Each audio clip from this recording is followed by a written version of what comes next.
What's up, everybody? How you doing? Welcome to the Punk Rock Review. So I just wanted to preface this podcast episode with a little information. So this episode is the Frank Casillas of the legendary Voodoo Glow Skulls. This is a person I've been wanting to talk to for a very long time, a band that I've liked since I was a kid, man. So this was an important one to me.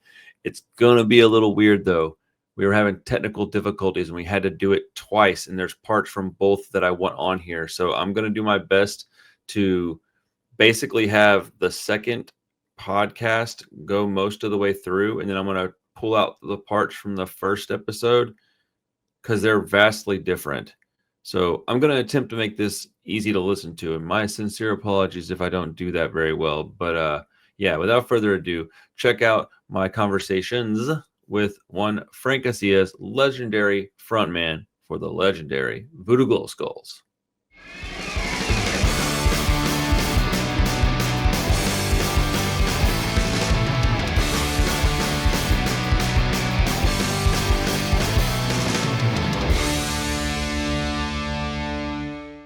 What's up, everybody? How you doing? Welcome back to the Punk Rock Review. I'm hanging out with somebody I've actually been wanting to talk to for quite a while. This is Frank Casillas from Voodoo Glow Skulls, former anchor. Hello. What's up, dude? What's going on, man? How's it going? Hello, dude. Everybody. It's going, man. It's going. It's been a crazy few weeks. I just traveled, and I don't travel a ton, so I just traveled to Oakland, and then I got back, and then in 3 more weeks I go back to LA, for shows and stuff. And I'm excited, but it's a lot. It takes a lot out of me. Like you said, I'm old now, man. Your fans are all old, dude. So yeah, same thing here, man. It's been nonstop. This is like this last weekend, even though I still worked, we just did a festival here in my hometown. Our very first Voodoo Glow Skulls ran festival happened this weekend in my hometown. So that's awesome. So we've been traveling ourselves. So I feel you, man, on the traveling part. So what's the festival called? It's called Dia de los Locos. So it's like Day of the Dead kind of takeoff theme festival.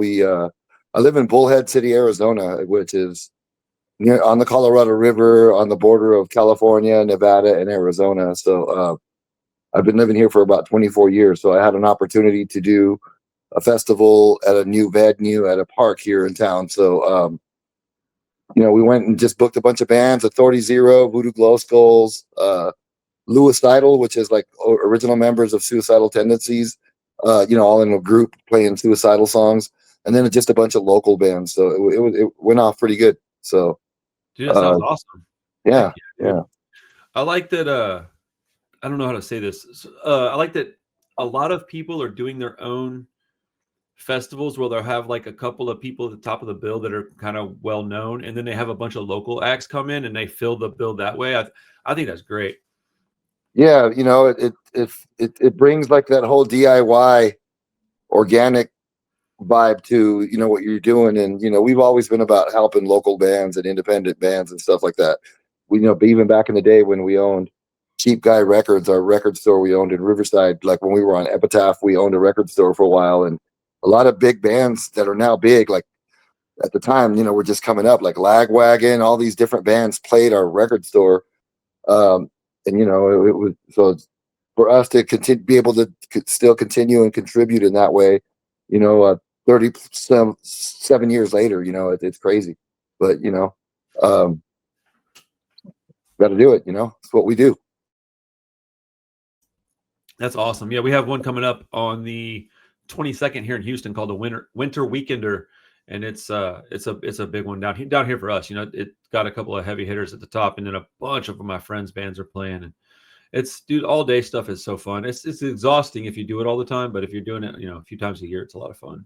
Yeah, I'll be recovering for about a week from this one, man, because we were organizing the whole thing, and a lot of people don't know how it takes a lot to put something together, especially if it's a venue that's not used to having this type of event. So yeah, we worked real hard to make it happen, but it was cool. It's rewarding. People really appreciate it. The bands are always super appreciative of it and stuff like that. So it's fun, man, staying involved, and more than just playing in the band. If you could give something back to your local community, with your knowledge and all your experience, and it's always, I think that's always good.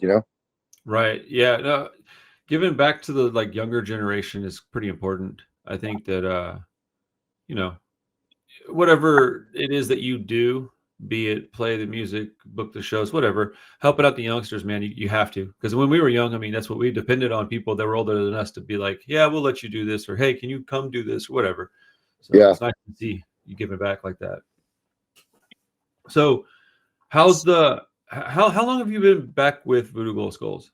So it's been a year, little over October, last October. So Okay. it's been a year, you know. Okay. Yeah, I knew it was fairly recent. Yep, yep. How's it feel to be back? It feels good, man. I mean, it kind of feels like I never left, to be honest with you, in a weird way. Like I was able to just, it happened so quickly, like coming back, you know. I just kind of came, they sent me the set list and you got a show next week. Are you in? And I was like, yeah, I'll learn the song. So I just, just kind of stepped back in and it felt like I never left, to be honest with you, but it's been great. You know, things I went through a lot of personal family issues and stuff like that. So I had to step away for a while, and just my brothers and I didn't really talk for that whole period.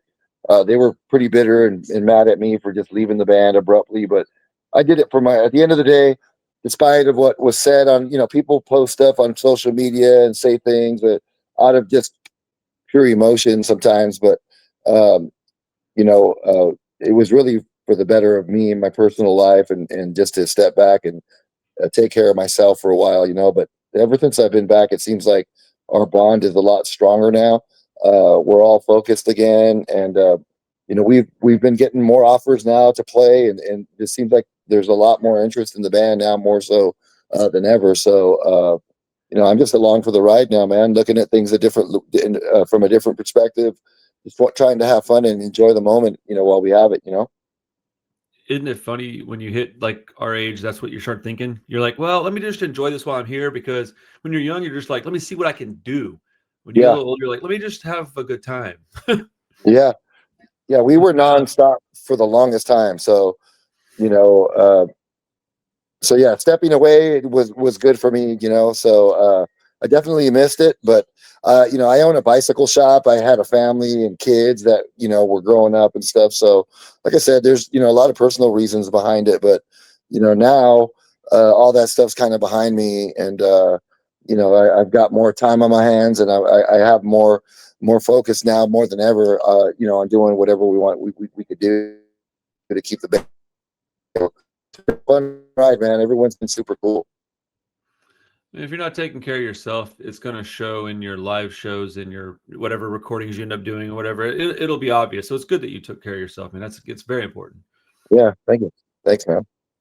It was weird too, because while I love Death by Stereo, it's just like it was the same thing whenever Jim stepped away from Pennywise for a little bit. I was like, man, it's so Right. weird that these bands that I love and I've been a fan of for like decades switch the singer out. Like it's no shade on the other person, but I'm like, man, I need the OG back in the band. So it was really cool when I heard you were playing again. I was very excited to come see y'all play live. Yeah, you know what, man? I'm glad that Ephraim stepped in there and filled that spot. That with my brothers, I gave them nothing but respect for keeping it going. They managed to put out a record and tour and whatnot. And me and Ephraim we're cool. We've obviously crossed paths recently with Manic Hispanic and Death by Stereo playing the same shows and stuff. So, it's good to just know that there was somebody there, keeping the band going. But yeah, I hear that a lot though, man, almost on a daily. People, when we're at shows that, obviously it wasn't the same, but they're glad that, to have me back. So it's always, it's a good thing, man. It's good for the soul, dude, to hear that type of stuff, it makes you feel good. Hell yeah. No, man, and absolutely shout out to Ephraim, dude. It was no shade there. It's one of these things, man. And I'm sure he understood that. He probably felt similarly, I would think. Like, you know what I'm saying? Like, it's got to be weird to be asked to do something like that, where you want to do it, but you also kind of go, oh man, it's like somebody I'm going to see. Like you said, I'm going to see him around. Like, I don't want this to Yep. be weird, but Yeah. adults be adults. Yeah. No, it's been totally cool, man. And nothing but respect for him, man. Cause I know he was not putting himself in the best position trying to, you know, meet people's expectations, I guess you could say. I don't know, man, but he managed to do it well, and make it his own thing. So again, that's a sign of good talent, man, for me. You know what I mean? 100%. Absolutely. Are we gonna have any new Voodoo Glow Skull stuff coming out in the next, I don't know, year, 2026?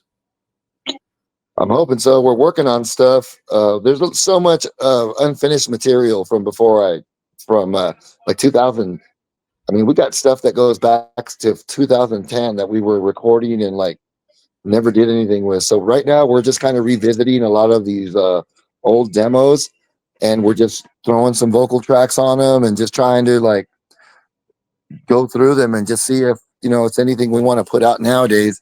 But at the same time, we've been writing new stuff. So I think we're going to get serious about recording in the next few months, right after the holiday. But once the spring and the summer comes around, shows start getting booked, and you got to go on tour when the time is right. So we'll see how things play out. Right, it gets chaotic. You do definitely have to take advantage of the good weather and tour and go out summertime, springtime, all the way up until the fall. Wintertime is probably the easiest time to record or write if you're going to just sit down and write some stuff. Yep. So yeah, it's always good. It's always good to get in the studio though. And luckily, Eddie, our guitar player, my brother, he has a studio, so those guys can always go in there and record. And I live like 4 hours away, so I'll drive in for the weekend or whatnot, and write stuff and we just work on things. So it works pretty well that way. That's awesome. It's interesting now how much different the writing and recording process is than what it was. And I mean, you guys have been playing since I think the 80s, right? Late 80s, early 90s. Yeah, 88, 89, I think we like officially started, but we didn't start really doing things, like records and stuff till like 91, 92. But yeah, 88, I guess you could say, is when we first started jamming in the bedroom, I guess you could say. That's crazy. Yeah, I mean, just the process of getting an album or an EP or a demo or whatever was just so much harder back then. That that's the one blessing of having our technology that we've got these days is you can write and record a whole album, being in different cities from your entire band almost. It's kind of wild. Dude, it's crazy, man. I mean, thinking back to the way we used to book our first tours and stuff like that, and now just having the technology that we have on, at our fingertips now compared to then. I tell people like the stories about the way we used to book our first tours, and they can't comprehend it. Like, what? You used to have to mail a tape to somebody and wait for a phone call or a letter back. You know what I mean? That type of stuff. Dude, key maps, bro. Like the big we orange one. Yeah. Dude, whenever I think about that, I'm like, we were absolutely maniacs, because like if you took my phone now and said, here, use this map to get around, I would just be like, I guess I'm not going anywhere, dude. I'm not trying to do this shit. And I'm way smarter than I was back then. So Yep, it's crazy. But yeah, we think back, we're always talking about that. Like, do you remember all the MapQuest pages we used to have printed out? Like the big old book of MapQuest? Crazy stuff, dude. But yeah, it's nuts, man, the way things are now. Dude, shout out MapQuest. I forgot about that. MapQuest was actually like a big step forward, man. You could like just type, it was like Google Maps, but you had to print it, like, because nothing was portable. Like, exactly. So, you had the map or just the turn by turn directions, you know what I mean? Or so it was cool. I used to use the turn by turn. It was a little bit more, I don't know. I get anxiety real bad. So like looking at a map, I'm like, dude, I'm gonna look at this wrong. I'm gonna end up in the wrong place. If turn by turn was great for me, I used to really appreciate that. Yep.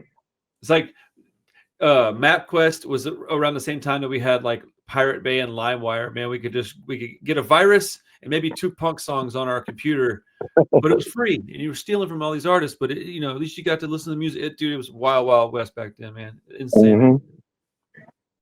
Where do you remember y'all's first tour? Man, it's a long time ago. I mean, I don't remember the very first. I remember like a very first real club and like theater tour with the Bosstones and Total Chaos. Oh damn, that's a lineup. But before that, we had countless amounts of just DIY basement, living room shows, some clubs, but our first tours were just done really, really DIY. We didn't really have any label backing. When we put our record out on Doctor Strange, the Who Is This Is album, that that actually helped us get to the next level. So we were able to play clubs and stuff like that. We were doing a lot of touring with like Skank and Pickle and bands that were already established with us. So we were doing a lot of like the college. There was like a big college circuit at the time. So we were hitting like a lot of colleges with like mostly Skank and Pickle. We were touring a lot with those guys back in the day. And then when we got hooked up with the Boss Tones, that took us like on our first national theater tour opening for those guys. Dude, that's awesome. So Hell yeah. So when you guys were starting your band, so like I've been a fan of your music since the mid '90s, right? I'm 43, so I discovered y'all stuff probably around is it Firm or Firme? Whatever, however you say that word. Whenever that record came, Firme. Whenever that record yeah. came out, I think it was what 94, 95. Right. So 94, I believe 94. So I probably picked that up in a Best Buy, I would think, right? But I remember my Mm-hmm. name is Randall, so I picked it up because you had that song Fat Randy. I thought it was funny. I was like, I'll buy this. It's on Epitaph. And I got it. And I was blown away because, you know, I didn't have any exposure to like Latin sounds outside of like Hispanic music, but like within punk, I didn't have any exposure to that. So I was captivated by this very fast Hispanic flavor in this punk music. So what made you guys decide to go with like a ska sound and horns? Is it just because of how easy it is to implement some of the music from your culture into the music, or was it just a decided effort to go ska? So that's actually a pretty good big part of it. You know, obviously we're Mexican American descent. Me and my two younger brothers, so that music has always been in the family, obviously. And growing up in Southern California, there's Mexican music and Mexican tradition and everything all around you. You know, anywhere in Southern California, LA, it's just big. You know, so that's a big part of it. We always tell people we're a product of our environment. So I just feel like at that time we were just writing. We were younger, so we were just writing about stuff that was like our everyday life experience. You know, we were these kids from LA that got moved to Riverside, which was like a big culture shock for us, you know, moving from like an urban place like LA to like a growing suburbia being developed. This was like, again, in the late 70s, early 80s. So that's when all that stuff was like new shopping malls and housing tracts and stuff like that. So we're a product of all that. So that's how we looked at life at the time. So that's what we wrote about for that record. So it just kind of clicked. And I think a lot of people that were experiencing that same thing, a lot of kids just grasped it and they're like, we can relate, you know, these guys are singing about what we're going through and what we're experiencing. So honestly, that's just what it is. We didn't really ever set out to write music a certain way. At first, we were more like a funky wannabe Red Hot Chili Peppers type band without horns. We were listening to a lot of that type of music, like the first couple Red Hot Chili Pepper albums. Like if you hear our first early demos without horns, they sound like we're trying to do that. But then we heard Operation Ivy and we heard Fishbone. And I was always a two-tone ska fan, like the Specials and English Beat and Bad Manners and old stuff like that. We started like seeing how aggressive those bands were with horns and stuff live. So we're like, hey, it would be kind of cool to incorporate this into our show and do our own thing. So that's how we kind of got the idea to start just trying to mess around with the horns, you know, but it was totally not a planned thing. We just developed into it. Like our first 2 7-inches, I think, don't have any horns on them at all. It's more ska punk, you know? That's crazy. Yeah. During that explosion of like, I guess you'd say like Mighty Mighty Boss Tones, let's face it, whenever that happened and like Real Big Fish popped off and all these bands, there was like this, like right below the surface sweet spot of like you guys Against All Authority was coming out with stuff, Suicide Machines. And man, I gravitated towards that a lot. And I remember having a lot of conversations with people like, is this punk or is this ska? I didn't really give a shit either way, really. But like, I always just figured it was punk because it was so fast. But like, yeah, man, there's a lot of great bands from the era, a lot of great albums that came out and just really changed my life, kind of. Dude, Against All Authority, Yeah, man, those were all the bands. I'm sorry. Do what? No, there's a delay. I'm No, so sorry. I was gonna say that's okay, Against All man. Authority. Y'all toured with them way back when. I was the first time I saw you guys play was with them in a weird, like really long, skinny venue in Austin. But yeah, those bands, all those bands and the albums that came out around then really, really did a number on me, man, in a positive way. Changed my life for the better. Yeah, those were good times for our style of music for sure. You know, because there were so many cool bands, and a lot of them are coming back to play or are still playing. So it's kind of cool to still just have this type of music around, and a lot of the bands, you know, still out there and being active. Like Catch 22's playing again and stuff like that. You know, like Oh man, you know what I mean. So stuff like that. It's cool. that band's good. Hell yeah. Yeah, you know, I just saw them play it. You know, so it's good to see that. You guys play with Authority Zero a lot. Are those like y'all? Those are like y'all's friends, right? Those are like homies. Yeah. So we're on the same booking agency, and you know, yeah, we get along. We're friends with them, and when our crowds seem to complement each other in a lot of ways. I mean, um, we do tours with those guys, you know, as much as we can on the West Coast. Uh, you know, you try to team up with bands that are going to obviously complement your show and help you sell tickets and all, you know, whatever. So us and them always seems to make sense in a lot of ways, you know. So we're friends, of course, and Chris Daly, the drummer, was in our band for a few years. Uh, so you know, we've known him for a while. So we seem to hook up with them a lot. It seems to make sense most of the time. But when we go to the East Coast, we also try to hook up with our friends from out there. Like we do a lot of stuff with Mustard Plug, Yeah, again, because they're on the same agency and stuff like that. So it just depends on the area that we're playing, you know. dude. Again, Authority Zero. I feel like they don't get as much credit as they should get. They're a great band as well. And They work hard, man. dude, they're awesome. I've seen them They play work. like 3 times in the past couple of years. They do work hard. They're always on the road. Yep, yep.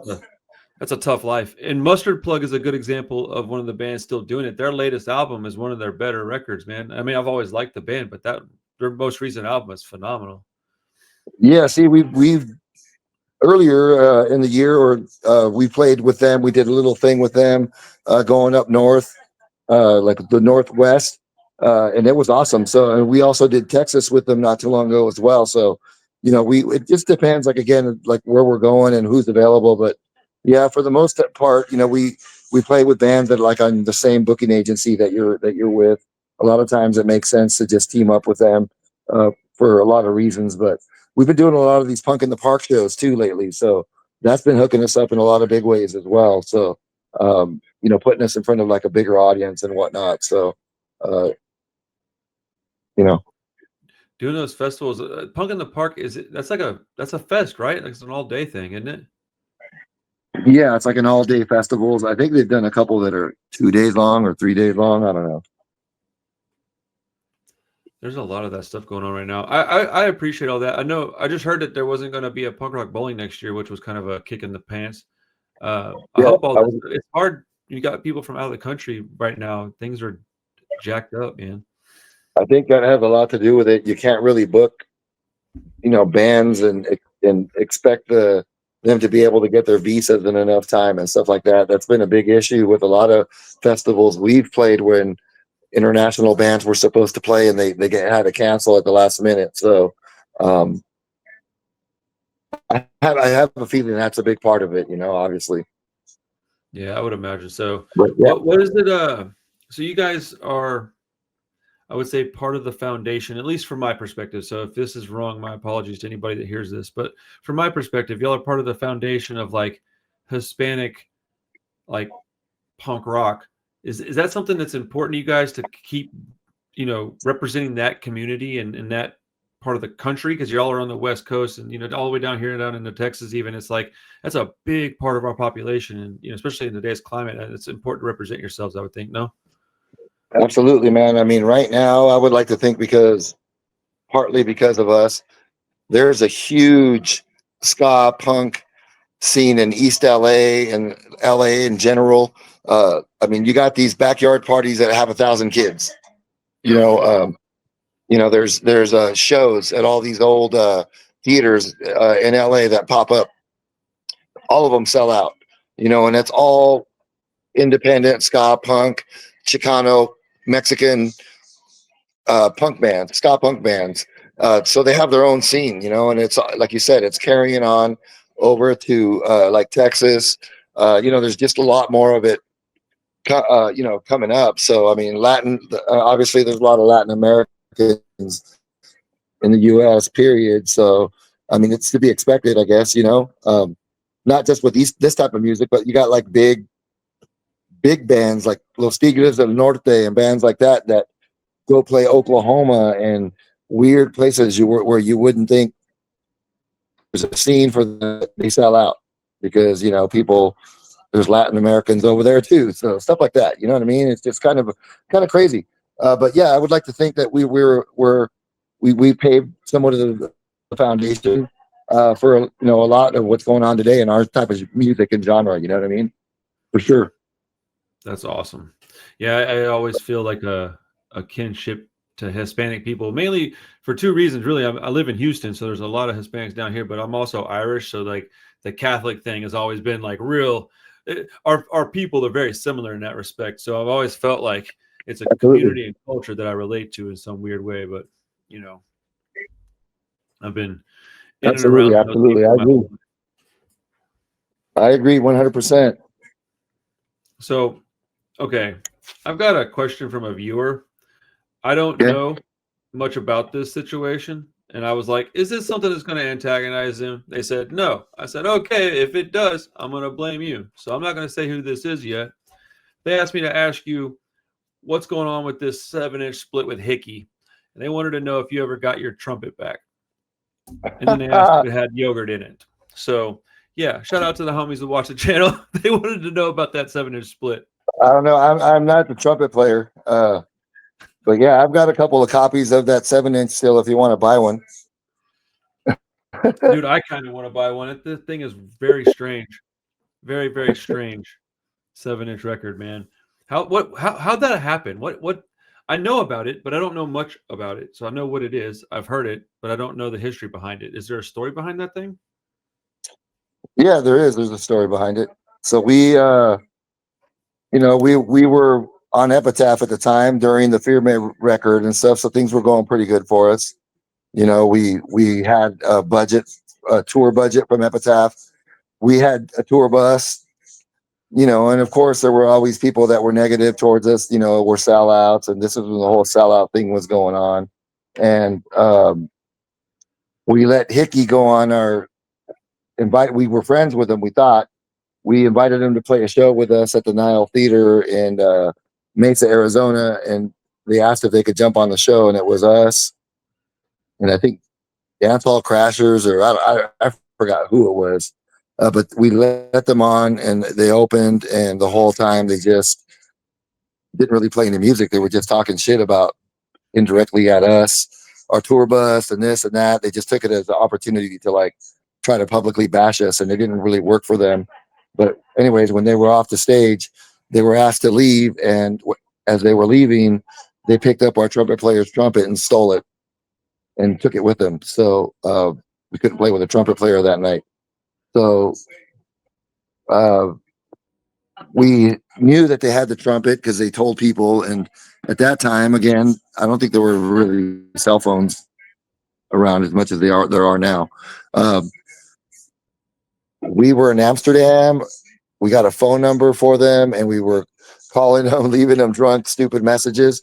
So what they posted on their side of the 7-inch are messages, those phone call messages, and people, I guess, other people that got the number were calling them and saying stupid shit to them as well. So that's basically how they got all that stuff. So, but anyway, yeah, it's a dumb story. It's kind of clever on their end. I give them, whatever. I laugh at it about it, but the whole thing's really stupid, to be honest with you. But that's what happened. Oh, dude. If it makes any sense, but that's what happened. That's basically what I kind of thought happened. It sounded like it was fans leaving them messages too. I was like, there's no way that's all people from the band. And so I'm glad you clarified that it was other people too. That's funny. No. It just, yeah, it wasn't just us. It was, I think, girls that worked like as interns for Epitaph at the time or something like that. We're calling them and saying shit to them and stuff like that. So I don't know, but What a strange. Sorry. no, we were an easy target for a lot of people at the time. Like I said, a lot of people were straight up jealous about us because, at the time being signed to Epitaph, even though people claimed they would never sign to them, at the time, because I don't know, that's the way things were back in the day. Everybody was a sellout if they signed to Epitaph or whatever. Um, but the fact that we got signed, it pissed a lot of people off and made them jealous. I mean, I can honestly say that. But what can you Well, do? once you have any success, you can be guaranteed that people are going to say a bunch of dumb crap because it is, like you said, it's jealousy. But uh, that's a weird thing to say that it's a sellout to be on Epitaph. Like, Yeah, well, that's weird to me. that used to be the thing back in the day. Oh, you're a sellout. This and that. It was kind of a thing for a while back in the day in the '90s, early '90s. Dude, So people hate everything, dude. They're so yeah, stupid. It's yeah, like you're on a punk rock label that's independently owned, dude. You're a sellout. It's like, what? yeah, What are you talking about? They didn't know the Offspring was going to do that with Smash. That was just accidental. Epitaph was a great label. yeah. Yeah, we're glad to be a part of it. We're because of Epitaph, we're able to still tour behind the Fear May record, which is basically what we're doing right now. We're able Right. 37 years later, we're still able to tour off this record. So it's not a bad thing. Not everybody could say that, you know what I mean? So we're happy about that, man. Heck yeah, dude. All the people that were talking crap are probably at your shows now too. So it's all good. Yeah. Um, It's all part of the gig. right. I do think that was some But pretty clever promo for Hickey to do that because while it is real stupid, um, it is kind of funny and juvenile. Back when you're young, oh juvenile. no, oh no, besides the main guy, Maddie, who died a long time ago, the drummer or the bass player or one of those dudes actually was messaging back and forth, and we were just kind of laughing about the whole thing, because obviously we're all adults, and Right. I think it's clever on their end. I've always thought it was a clever thing on their end. They caught us in a bad moment and took advantage of it, but it was just funny, and I think I laugh along with it too. So we're not mad about it. No, that was funny. Whenever I was asked to bring it up, I was like, I don't know. Is it a sore subject? Because I've never spoken to you, so I didn't know. But yeah, that is pretty No, funny. people now and then will still bring that up and try to, you know, see if it still ruffles our feathers or whatever, and trying to get something out of us. But at the end of the day, the whole thing was just dumb and stupid. So, here we are. We're still playing, man. We're still out here playing our music. Excuse me, I'm reaching into the fridge real quick. No, yeah, no, get a cold one, bro. It's all good.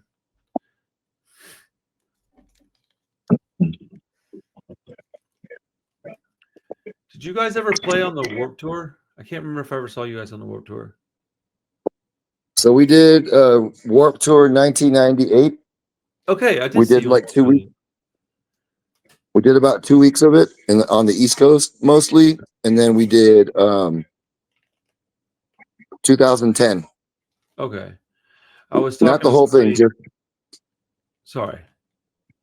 no, just not the whole thing, just like a week of it in I 2010.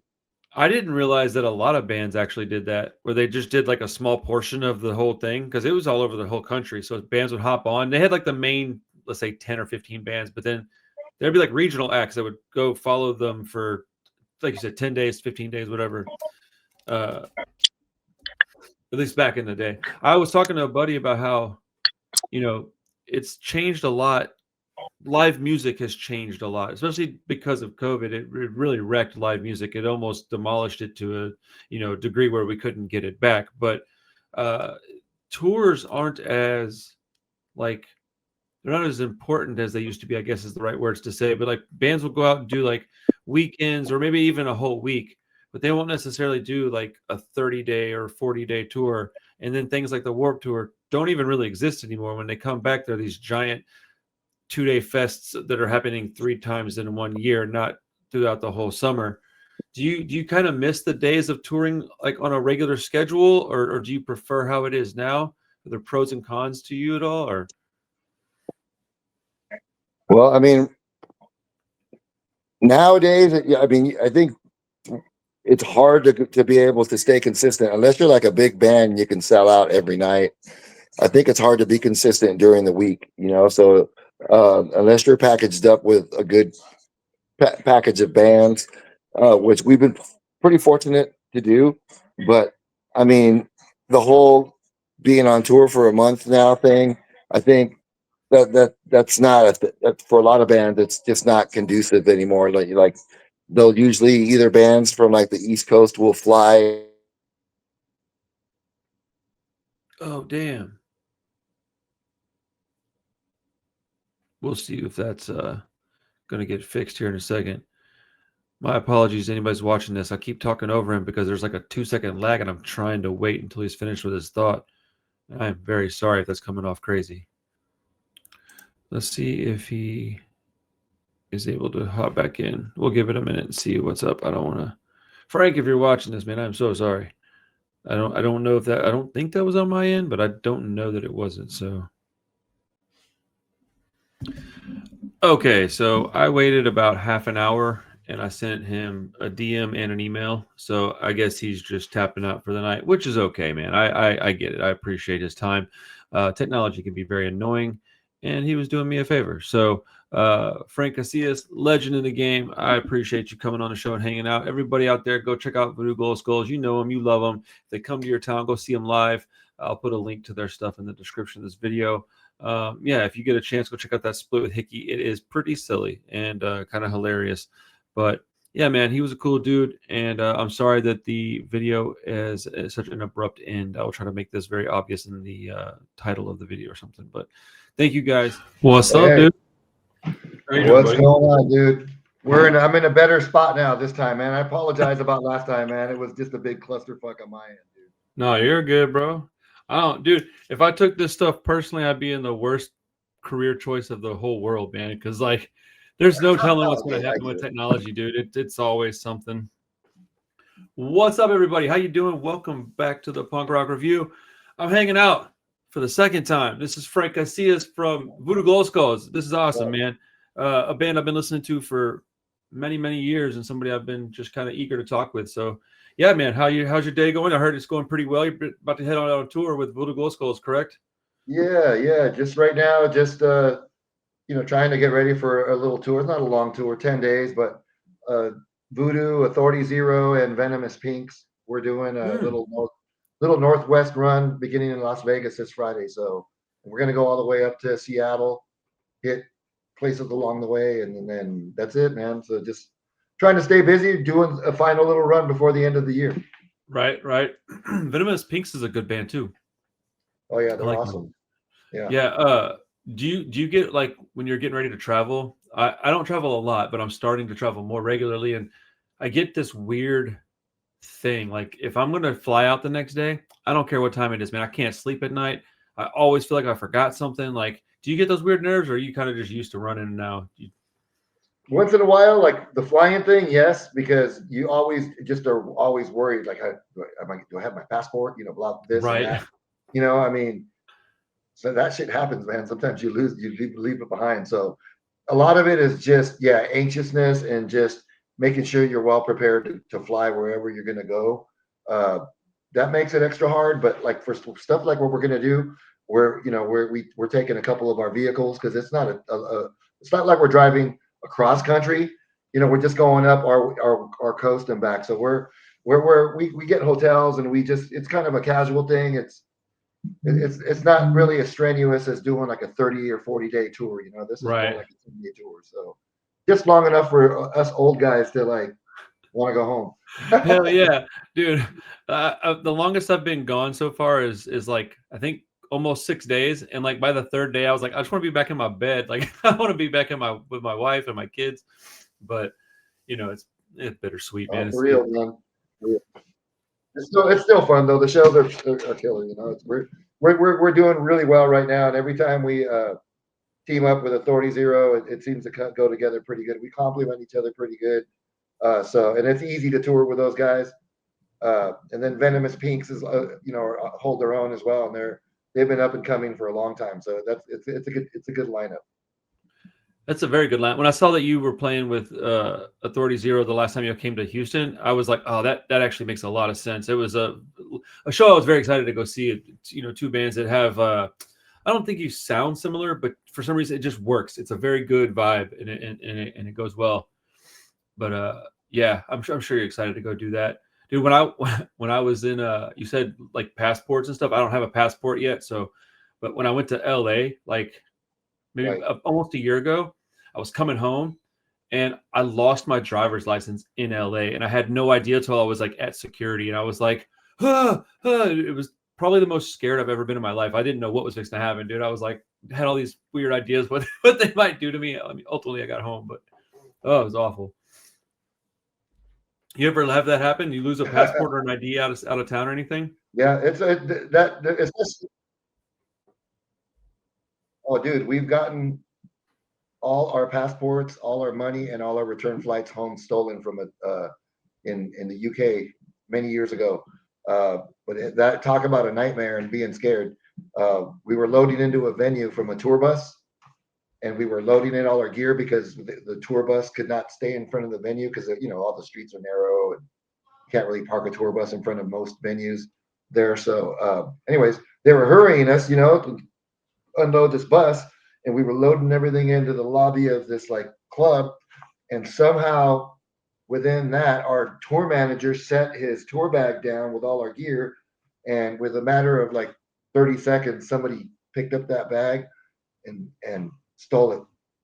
So it had all our shit, everything, all our tour money, return flight home tickets, and all our passports. So it was something we had to recover from that we did not expect to have to do in the middle of a tour. Man, I can only imagine the amount of like stomach drop when you realize that stuff is missing. That's terrifying. People are sorry, man. Yeah. They found our passports like many years later, like in some alley. Like seriously? No, we actually got them back. We got them back like many years later. Yeah, like they sent that's them back crazy. To us. That's actually pretty crazy. That's wild. That's yeah, I wouldn't have guessed that you'd have gotten those back being out of the country, man. So they just call you guys? What's that? Did they just call you up and go like, "Hey, we found your passports"? Out of the blue, we got like in the mail, or we got some correspondence. I forgot how, saying your passports have been found. Blah blah blah. We're gonna send them to you. So we gave them an address, and they sent them all in a big envelope to us. Like I'm talking like probably 10 years after the fact. Crazy, dude, huh? That is very crazy. What are the odds of that? I wonder, man. That's wild. So I mean, obviously they were there. Whenever you go on tour, do you have a particular part of the country that just really works for you guys that you really enjoy going on, or are you just kind of more of like, I just want to be on the road? Is there a particular place you like going?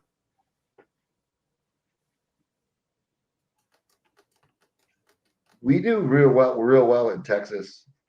Texas has always been like one of the better states for us. We do pretty consistently there. I would say that's probably the best for us.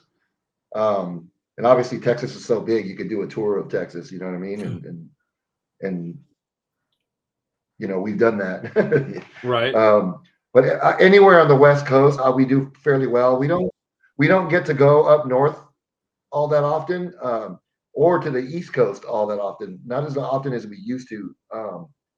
So, I would say Texas is our favorite because we almost guarantee sold out shows in Texas. Everywhere else, we have to work a little harder. You know what I mean? Yeah, there's a very, very large Hispanic community and a very large like punk community. So like you merge those two things, I can't imagine you have too much of a hard time getting some good shows in Texas. Yeah, I mean, besides LA, our right. home areas, we do well. But yeah, dude, we were talking. Texas has always been a solid state. Dude, I mean, I know a lot of people that love your band, like legitimately. Like I got a lot of friends that rock your gear and been listening to your album since the 90s, man. I'm just glad you're still touring. Like that's, all the bands that I love are probably, most of them anyways, are all from like the mid 90s and up to like 2005. Like there's like a decade there where, that was where I grew up and listened to stuff and learned what I liked. And I'm just glad a lot of you guys are Right. touring again. It's pretty awesome. Yeah, man. So yeah, do it while we can. right, yeah, at some point you'll have to stop, I guess. That sucks to think about. Look at Ozzy though, man. Homeboy did that one final show, and it was like you kind of could tell, like, oh man, I think this is it for him. And then literally like a month later, he was gone. She was like, Yeah, bro, on his own terms. yeah, man. You guys listen to much metal or anything like that? I feel like it kind of Actually, can. I think we might have mentioned it last time I talked to you. We were heavy metal kids first, Mm, like that's what we grew up listening to. We used to go to a lot of the like glam rock and metal shows in LA as kids. And then we got introduced to punk rock like right when all that stuff started kind of fizzling out. We got introduced to punk rock uh I would say like in maybe 86, 87, and then in 87, 88 when like we started forming Voodoo or the first rendition, uh that's when we were starting to like get into punk rock and just trying to like figure it out, and kind of do our own. We develop our own style, but musically we liked everything. But yeah, mainly heavy metal kids growing up, man. That was like our first music that caught us, and that was aggressive and got you raging. And then when we got introduced to punk, it was just like, oh, this is like the same aggression in a different way, sloppier but more aggressive, and easier to play. So I mean, even though now a lot of punk bands, you know, kick ass and can play really really well, but back in the day, it was really basic, but it was aggressive and in your face. So that appealed to us more than the metal stuff. So that's when we started kind of transitioning into that, and then I always had like a pretty diverse record collection. I'm the older brother out of the three, so I got into like new wave and mod music and ska, third wave ska, or not third wave, sorry, a two-tone ska, uh, specials, madness, English beat, all that stuff. This was when all that stuff was like getting popular. And so we listened to all that stuff. Our record collection spanned from like heavy metal stuff to like ska, new wave, all kinds of stuff. Even my dad's Latin records that we burned out early on, before we discovered rock music and stuff. So I would like to say that all that stuff is like a kind of combination of what Voodoo Glow Skulls are, now. It's just an assortment of music we used to listen to as kids, we just try to incorporate it into what we were doing, and it just turned into its own thing. Absolutely. Yeah. I mean, whenever you go to somebody's house or whatever, or if you're looking through their playlists and you look at their record collection, you can learn a lot about a person, man. And most of the really good musicians that I know have a very diverse palette when it comes to music. They want to listen to all kinds of stuff. So Yeah, yeah. do you have any like what do they call them, like guilty pleasure artists or anything? Like as an example, I like Lady Gaga, like unironically. I think it's great. But is there any artists out there that people would look at you and not think that you like, that you really jam all the time? Man, you know what? I really like Jamiroquai, you know, Yes. you know, Let's and you go. know, my favorite artist of all time is Outkast. Like I absolutely love Outkast. You know, I my friends make fun of me all the time because I have like a full dress motorcycle, like a nice motorcycle with a stereo system and shit. And I'm always jamming Outkast, so they're always Dude, that's making fun of awesome. me. But yeah, I mean, I like Outkast a lot. That's like my favorite artist. I just like all the stuff that they do. I think it's pretty dope. I consider them musicians more so than just rap artists. Like, Absolutely. Dude, didn't they just get inducted into the Hall of Fame? yeah, just like yesterday or something, like this Oh, it was weekend. yesterday. That was recent. But Okay.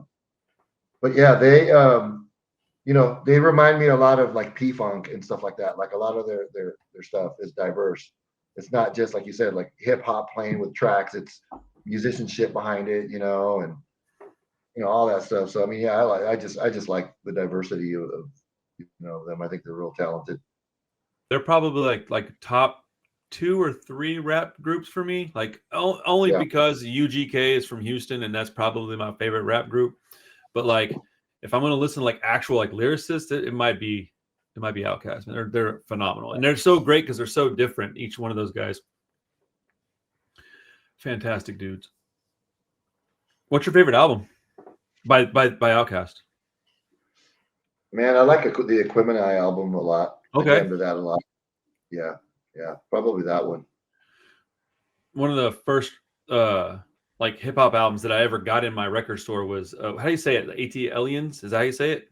Yeah, AT Aliens. Yeah. That one was one of the first records that I got that was like in that genre, and I was like, oh shit, I don't, I'm mostly punk, but I'll bring this in. And I listened to it, and I hadn't heard it in ages, and I was like, I forgot how good this group was, man. It almost made me kind of fall back into a hip hop groove, but I don't know a lot about that genre. So yeah. I mean, like I said, we listened to everything growing up, man. I grew up in the MTV era when MTV. I remember coming home from school and seeing MTV launch and seeing for the first time. So I grew up watching all them videos, Yo MTV Raps, all that stuff, dude. Like all that stuff was cool, so I enjoy all that, the old 80s hip hop, 80s, 90s hip hop, and then obviously metal from that whole era, and all the music from back then when I was a kid. What's your favorite couple of metal groups? Anybody that sticks out for you?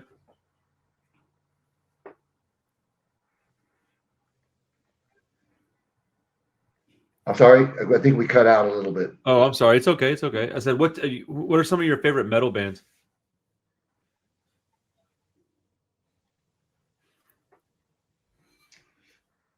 Well, my all-time favorite heavy metal band would be Iron Maiden, because that's like one of the first metal bands I saw play live, and it was a Number of the Beast tour.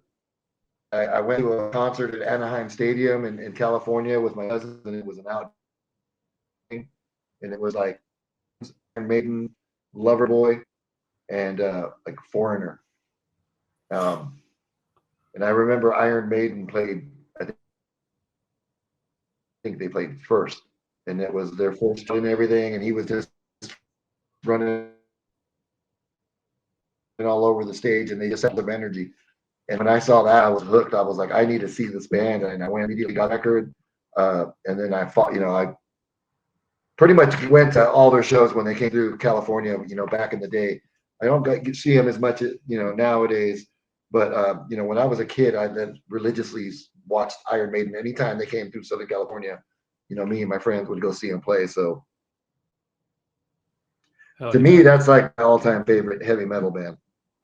And the influence of Voodoo in a lot of ways as well. Just like the stage show. We have our Voodoo Man, our Voodoo Man mascot that comes out. That's kind of our Iron Maiden Betty, Hell yeah, dude! I love that mascot. Does it have a name? I know I'm like talking about y'all's. We just call him the Voodoo Man. Hell yeah, dude! That's a good logo to get tattooed on you. I love getting like band tattoos and shit. Excuse me, but yeah. When did y'all always incorporate that in your live show? Yeah, I can hear you. Okay, cool. It seems to be kind of spotty, but I'll just try to pay attention and not talk over you if I can make that happen. Yeah, there's like a delay. There's been a delay or something like that. Yeah, there's a I call them lags. It happens pretty regularly on my live streams too. I don't know if it's, I mean, it's technology, man. I don't understand this stuff any better than you do. So I'm just, yeah. I kind of live in the middle of nowhere in the desert, dude. I mean, we have a pretty good sized community, but we're like in the middle of the desert. We're not like near big city at all. So nearest city is Las Vegas, like almost 2 hours away. That's the nearest city to you, is Vegas? Like the biggest city. Yeah. Whoa. Man, there's a bunch of desert. Yeah, there's a bunch of desert communities around here, like Lake. You know, have you ever heard of Lake Havasu? I've So heard the that's name, like but an I don't know hour. much about it. Okay, so that's like, so I live on the Colorado River, on the bank of the Colorado River, and on one side of the river is Nevada. I live on the other side, which is Arizona. Okay. So there's a bunch of desert communities, river communities along the river, and so Bullhead City is like one of them. But like, we're not really known for good internet or phone service or anything like that, even though we have all the same shit everybody else has. But for some reason out here, it's just always really spotty. So That's interesting. That it's. I've always kind of wondered. You remember back, like it wasn't that long ago, where if you drove even to the suburbs, you had bad cell phone service. I mean, it's this stuff moves so fast. We always think of it as like, oh, that was so long ago. It really wasn't, man. It was 15 years ago. You couldn't use a cell phone outside of your town. It would just turn off. Roaming, remember yeah. roaming charges? Good grief. Mhm. Uh, dude, I bet that has made tour way easier. Is like cell phones being kind of like unlimited for talk and text and data and stuff. Because I can only imagine if you had to pay per text message. Like, Oh yeah, I remember the good old days, man, when you used to have to find a payphone to call home and talk to your lady for like 10 minutes or whatever, and let her know you're okay. You know, right? the first tours, that's what we had to do, or we would have, if we were lost trying to find a show, the venue or basement or whatever the hell we were playing back in the day, we would have to go find a payphone and call whoever was doing the show and be like, hey, we're over here at this liquor store or at the Circle K or whatever, come get us. We're in the area, but we can't find it, that type of stuff. So um, it's crazy how much we rely on these cell phones now, man. I had a problem with my phone like a couple of months ago, and I didn't really have any phone service for about 2.5, 3 days. And I couldn't believe how much it crippled me. I couldn't do anything. I was like, holy crap. I was like, this is bad. So I was like, listening to records and basically hanging out with my kid. I didn't do nothing else. I was like, I can't get no work done. I couldn't do nothing. It was a little scary, honestly. We depend on this Yeah. stuff way too much. Oh, absolutely. Dude, I had a I had a cell phone bill one time hit like $1,500 for 1 month because I met this girl and we were texting back and forth, and we didn't understand that it was like every message you sent was a specific charge, and so we Right. stayed up for like weeks talking all night. Oh, dude, that Sprint got me on that one, man. They got me good. Fucking Sprint, dude. Cell phones are they're a Oh wild yeah. I crutch. I have similar. Yeah. Oh yeah.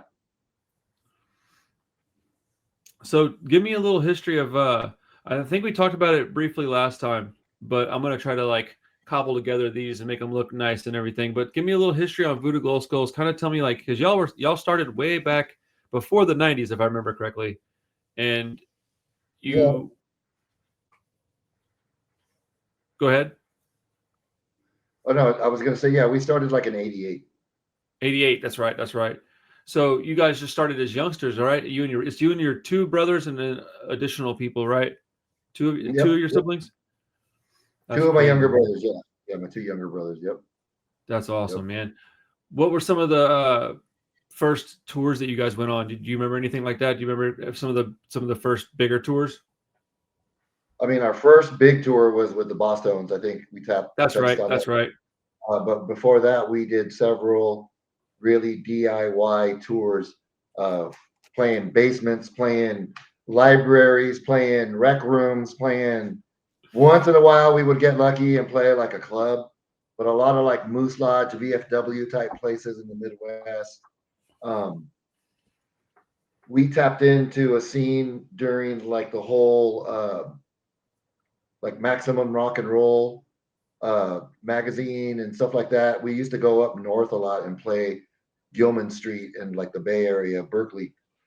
We had a guy who was our tour manager, kind of mentor. This guy named Mark, who played in a band called Public Humiliation, and they weren't like a real serious band, but they were involved in the scene up there, and he knew everybody. He knew Tim Armstrong, Billy Joe, all these dudes that were just scenester kids before they became famous. So Mark saw us play in Southern California, took a liking to us, and kind of took us under his wing and started hooking us up with shows in the Bay Area. So we would drive to Berkeley and play Gilman Street, and then play up basements and just parties, whatever we can get on a weekend, and sleep at Mark's house. So we would just drive up there and play these shows, and then we got we met Tam Song with all guys, and I was kind of became not like a local band up there, but whenever we played up there, we got treated like locals because we went up there so often. So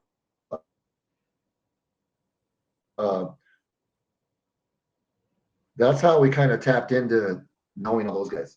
So, when we would book these tours, Mark would book them through. There used to be this like a guide book called "Book Your Own Fucking Life." It was kind of like the yellow pages of punk rock. Like it was a resource book that Maximum Rock and Roll would print out, and you would buy it, and that was your guide to booking shows. So it would have state by state contacts of people that do shows. So that's how we booked our first tours, was through that book. We would just call, send demos, cassettes. Then sometimes it'd take a couple of weeks for them back or whatever. But that's how we actually booked our first tours. Like resources. Again, there was no internet, and there was no cell phones. So everything was really, really DIY, and just you had to be really patient. So we did several tours like that. And then Boston's played a local show at Spanky's Cafe, which was our local club.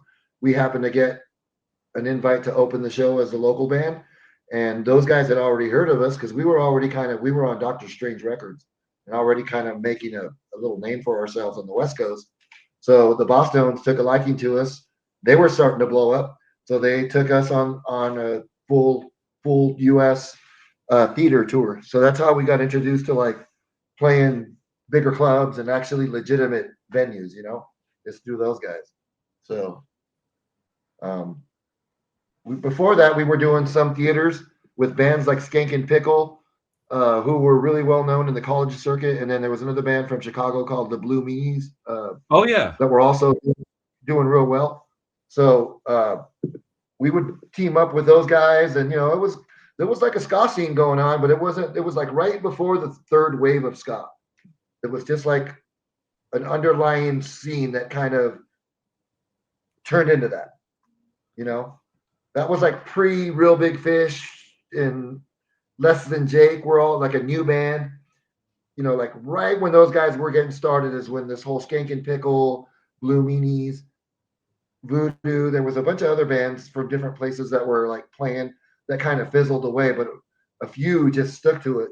We stuck with it, and it kind of turned into like the whole third wave of ska thing. So, Suicide Machines, all those bands kind of came, So, yeah, interesting times back in the day, man.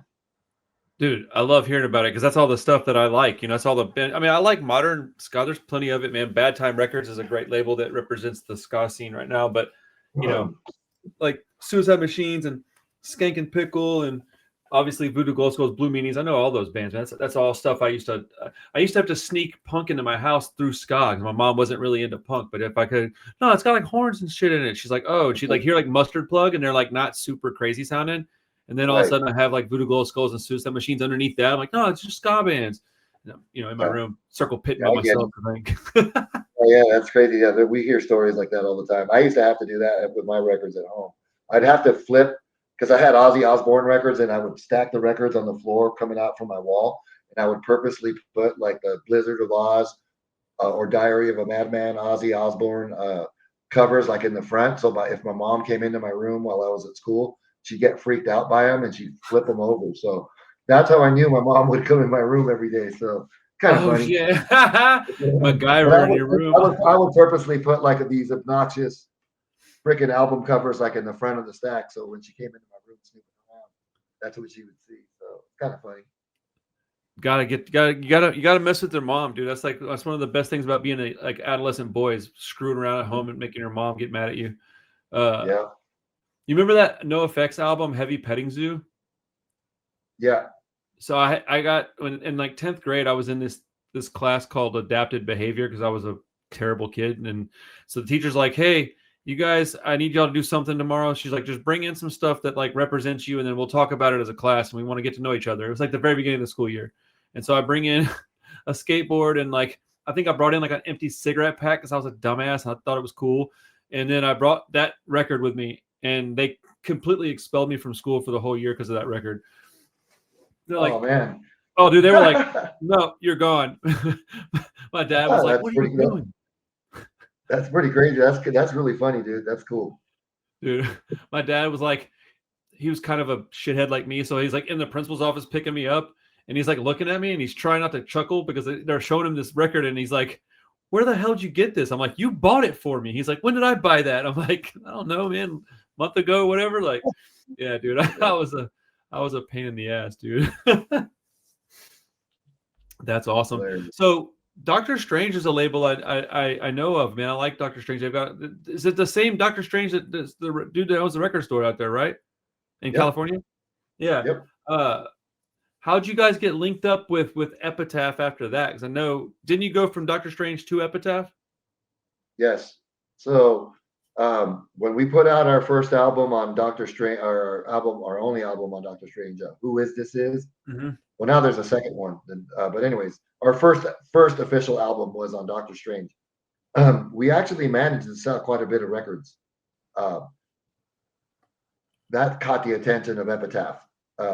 There were some Epitaph staff workers that were there working as interns and just street team people and just people that worked at Epitaph, and they would play us in the office and listen. They were fans, so we were playing quite regularly. And Brett Gurewitz heard the Who Is This Is and was like, "Hey, who's this? This is different and cool."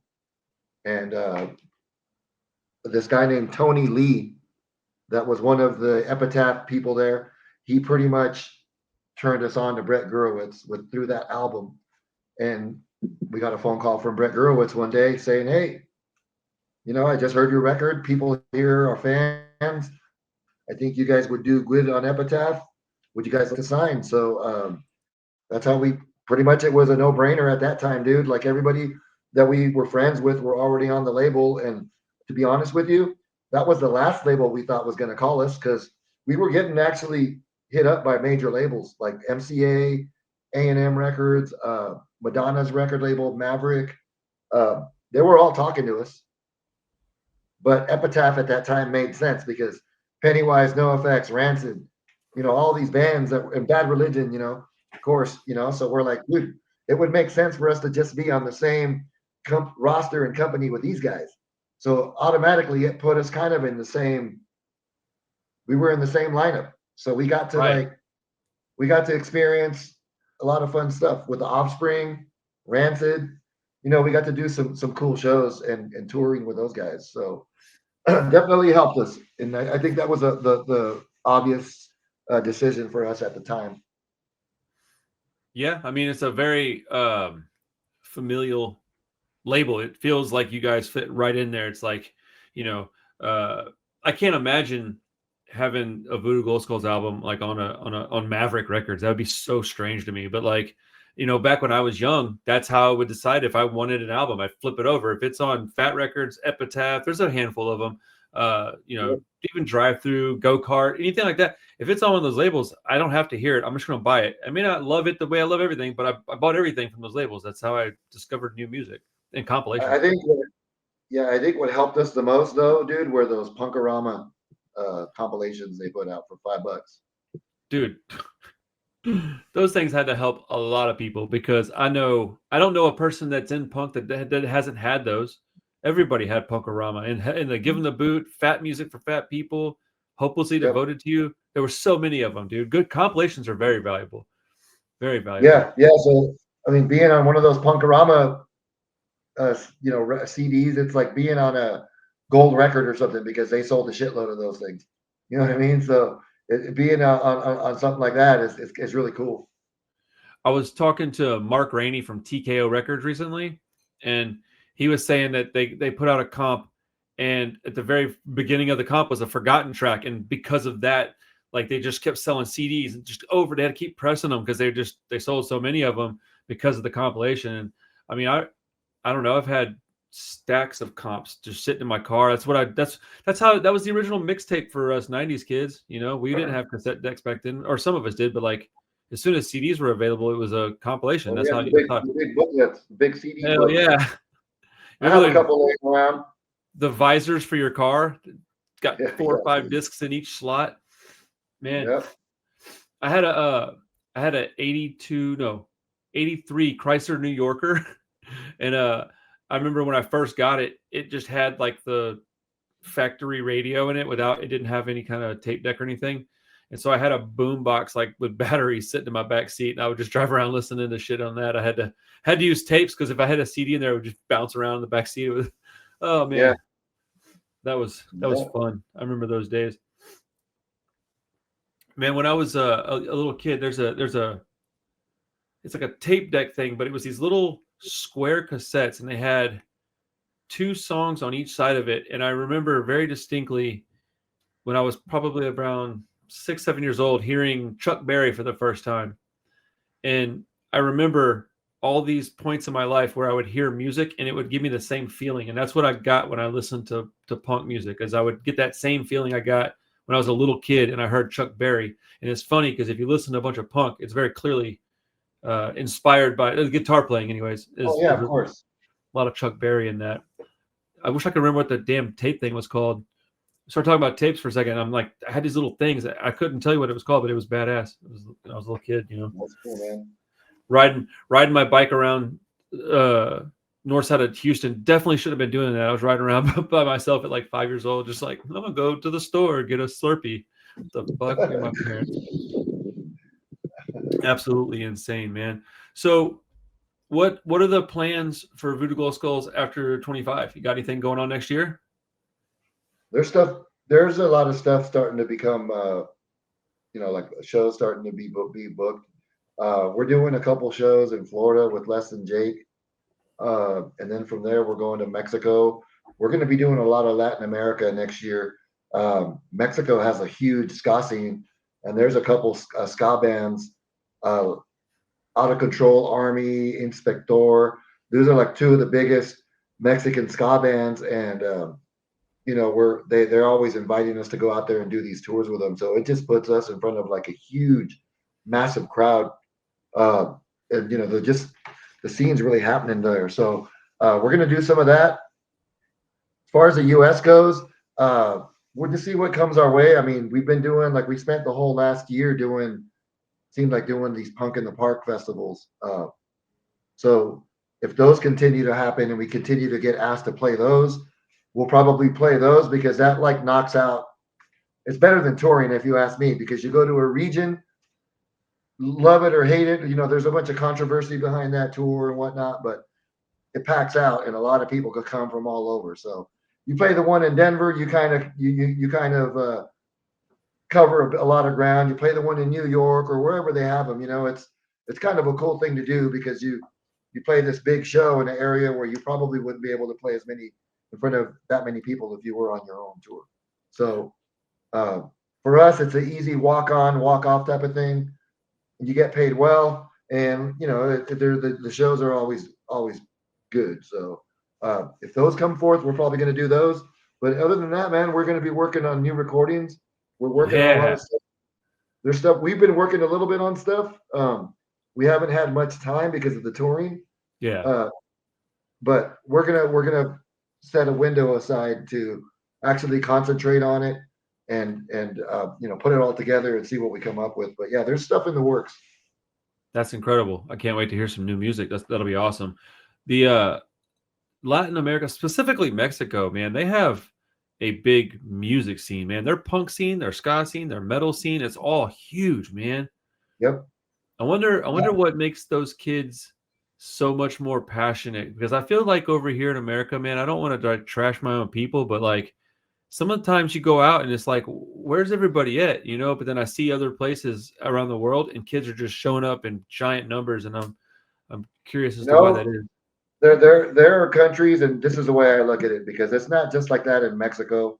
There's other countries in Europe and stuff where people take more music more to heart, part of their soul. Because there are cultures out there that actually song and dance is part of their culture. It seems like in the U.S., song and dance is more of a recreational thing, like a social thing. It's not part of the culture. In Latin America, I mean, music and dancing is a big part of their culture. It's just been passed on from generations to generation. So I think that has a lot to do with it. When you go to these places, people take music more. I'm not going to say like religiously, but it kind of has that vibe. Like they take it more. They grasp it more. It's like, you know, and then the fact that they don't get to see American bands is a lot is another reason why they go a little bit more extra nuts when you're there. But I That's a mean, good like point. you're right though. Latin America and they have their own big scene and uh, their own stuff going on, man, that people in the U.S. don't even know about. So it's its own. Canada too. You go to Canada, they've got their own shit going on Canada has too. some really good bands right now.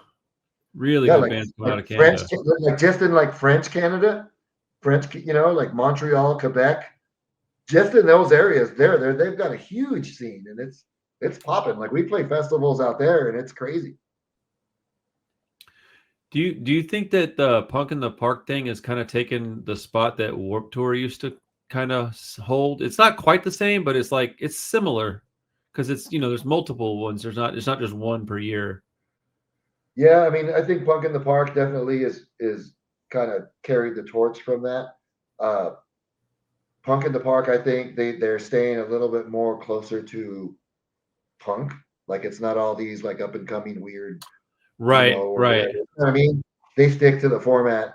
And even though people complain, oh, it's always the same bands, Bad Religion, Descendants, blah, blah, blah, blah, blah, that's what people are listening to that like that type of music. So, you know what I Sounds mean? like So, sounds like a good time to me.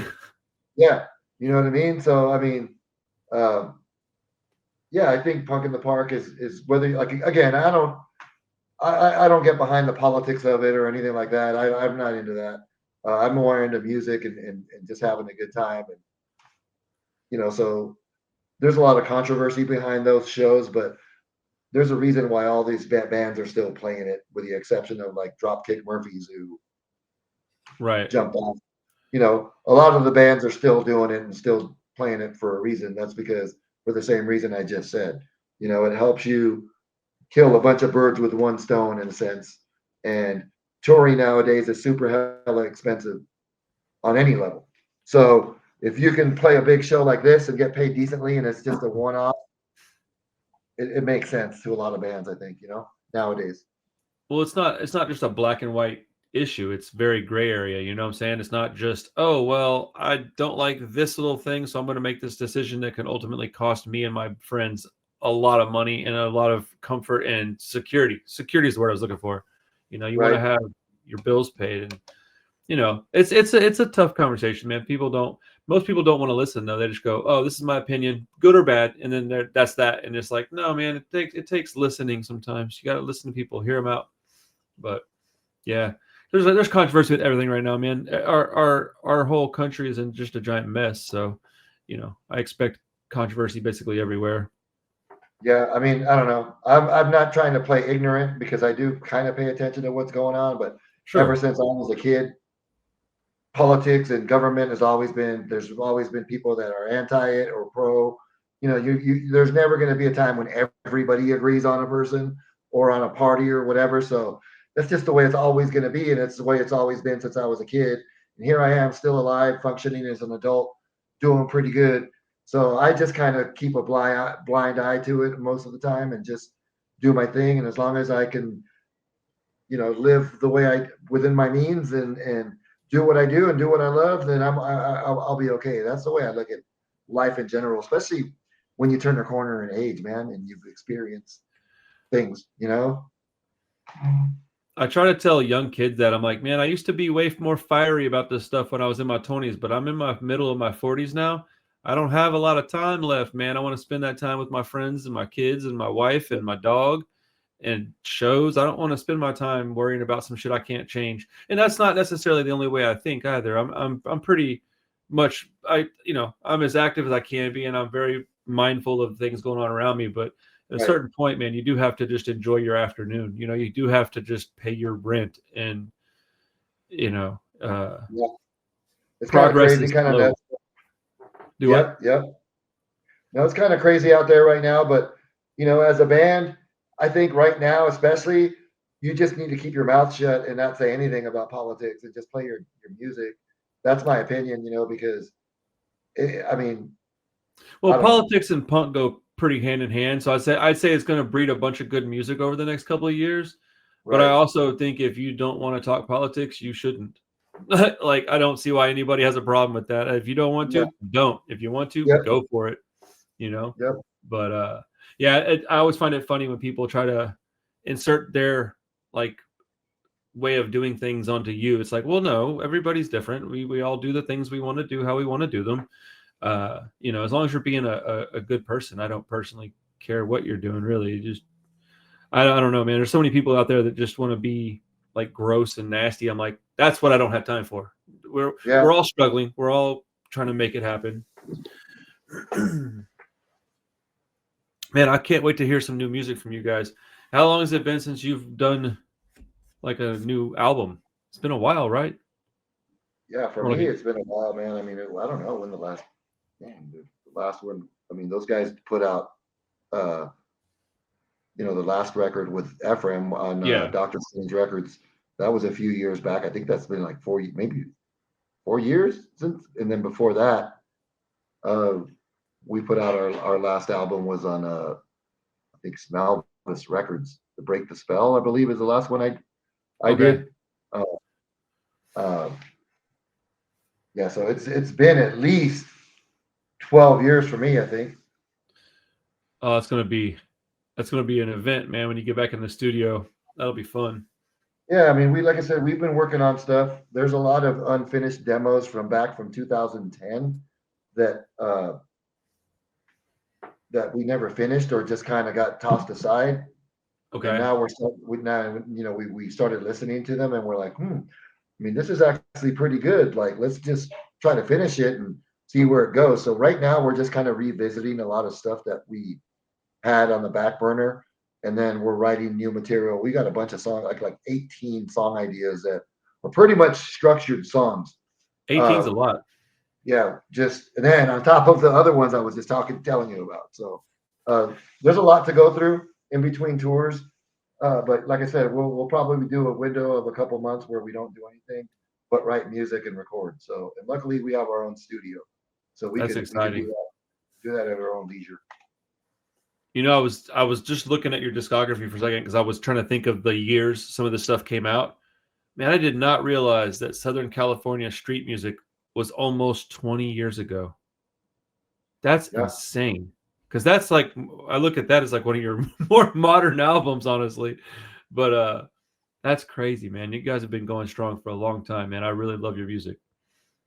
Thank you. We're stoked to just be able to do it, and and we have a pretty good lineup right now. I mean, obviously it's just myself and my two younger brothers that are the originals, but I mean we've got a really good band right now. Drummer solid. The horn sections are guys are pretty tight and work well together. So we've been really fortunate. We've been able to have fun and put on a pretty good show right now. So yeah, totally looking forward to what comes in the next year. That's awesome, man. Well, shit, dude. We've been jibber jabbering for a little while now, man. I could probably cobble together something with these two pieces we got, man. I really appreciate hanging out with you for a little while. I know you got things to do, but man, I'll keep my ear to the ground, brother. Is there anything you want to talk about before we get out of here? I want to thank everybody for listening. And actually, Voodoo Glow Skulls, we have a new website we just launched. It's pretty cool. We haven't had like an active website or one that's updated regularly or anything in quite some time. So voodooglowskulls.net. or no, .com, I believe still. Anyways, go on there, check out the new website, all the updates will be there, and obviously our social media and stuff. So yeah, thanks a lot for following the band. Hell yeah, man. I'll put all the links in the description for everybody, man. But yeah, I'll keep my ear to the ground, dude. When I hear some new stuff, I'll make sure and reach out and let you know what I think about it. I'll obviously support it on the channel and everything. So hopefully I'll see you around and at a show one of these days soon. Thank you, man. Thanks for your time. I appreciate Absolutely, the dude. opportunity. Hell yeah. Have a great day, man. Thanks. Yeah, you too. Peace. All right. Later, bud.